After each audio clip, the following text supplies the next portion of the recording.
السلام علیکم۔ موسیٰ علیہ السلام کی پیدائش۔ فرعون ایک بہت بڑا ظالم حکمراں تھا۔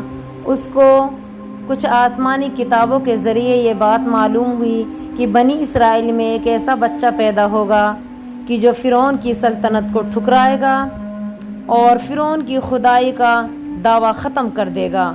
فرعون کو یہ بات سخت ناگوار گزری اور اس نے بنی اسرائیل کے بچوں کا قتل عام شروع کر دیا۔ لیکن کرشمہ قدرت دیکھیے کہ رب العالمین نے موسیٰ علیہ السلام کی پرورش خود فرعون کے محل میں کروائی۔ خود ان کی بیوی آسیہ نے موسیٰ علیہ السلام کو اپنی اولاد کی طرح اپنے محل کے اندر رکھ کر بڑے ناز و نخرے کے ساتھ پالنا شروع کر دیا۔ معاملہ کچھ یوں ہوا کہ حضرت موسیٰ علیہ السلام کی ولادت ہوئی تو ان کی ماں نے قتل کے ڈر سے اپنے بچے کو دریائے نیل میں بہا دیا اور اپنی بیٹی مریم سے کہا کہ دیکھ تیرا بھائی کہاں جاتا ہے۔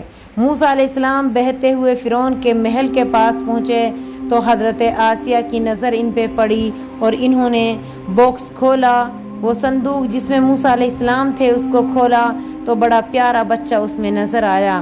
آسیہ کہنے لگی میں نا اولادی ہوں، میرے کوئی اولاد نہیں ہے، میں اس بچے کی پرورش کروں گی۔ اور آسیہ رضی اللہ تعالی عنہ اس بچے کی پرورش میں لگ گئی۔ لیکن معاملہ یہ تھا کہ یہ بچہ کسی کا دودھ نہیں پی رہا تھا تو موسیٰ کی بہن نے کہا کہ میں آپ کو ایک ایسی عورت کے بارے میں پتہ دوں کہ اگر آپ اس عورت سے دودھ پلائیں تو یہ بچہ دودھ پیے گا۔